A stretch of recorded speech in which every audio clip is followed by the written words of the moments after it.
আমার একটা ছেলেরে আমি দীর্ঘ 4-5 বছর ধরে দেখতাম, প্রত্যেক মাহফিলে দেখছি হে সামনে বস, আমি বইলেই তারে নজরে পড়তো আমার। পরে একদিন আমি তারে ডাকছি, ডাইকে আমি বললাম তুমি কি করো?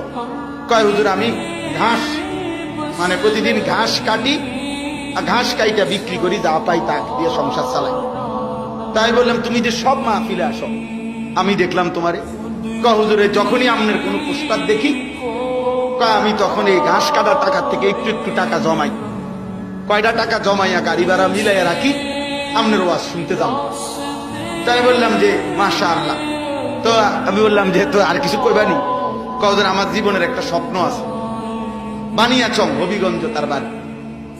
আমি বললাম কি স্বপ্ন কও?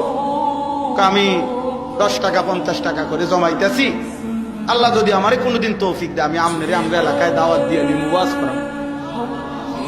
পরে আমি বললাম ওহন দাঁড়া, ওহন ডেট এখন নাও ডেট, আজকে তোমারে ডেট দিলাম, হাদিয়া দিতে হবে না, আমি দিমু তোমার, এটা তোমার মাহফিলের চান্দা আমি দেবো, ও আজ টেহা লাগতো না, তুমি যাও, তুমি আয়োজন করো, যেখানে কও তুমি, তোমার ঘরে হোক উড়ানে হোক, আমি ওখানে ওয়াজ করি।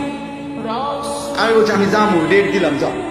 আশ্চর্য, বানিয়াচং আমি গত বছর এই ছেলেটা তার দাওয়াতে আমি গেছি মাহফিলে, গিয়া দেখলাম বানিয়াচং বাংলাদেশের সবচেয়ে বড় গ্রাম, জানেন বাংলাদেশের সবচেয়ে বড় গ্রামের নাম হলো এই বানিয়াচং হবিগঞ্জ, এক গ্রাম এক উপজেলা। হ্যাঁ এটা গ্রাম একটাই, একটা উপজেলা, বুঝছেন নি হুজুর? গিয়ে দেখছি ওই গ্রামের মানে ওই উপজেলার সবচেয়ে বড় কলেজ হাই স্কুল মাঠ, যেটা বিশাল মাঠ, এই মাঠে এই ছেলে মাহফিল মানে আয়োজন করছে। আমি গিয়া দেখি একেবারে যদি কম হয় মানুষ 15-20 হাজার,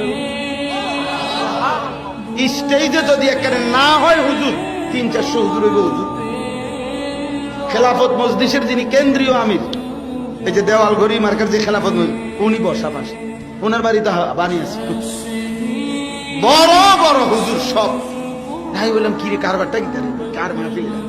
হুজুর কইছি তো আমার আইয়া এলাকা, আমার আর দৈত্য দিছে না, সব আলেম ওলামা পাবলিক মিল্লা এই মাহফিলে এত বড় বানাই ফেলছে। তাইলে দোস্ত একজন শ্রোতাকেও মানুষ দেখতে দেখতে চিনে।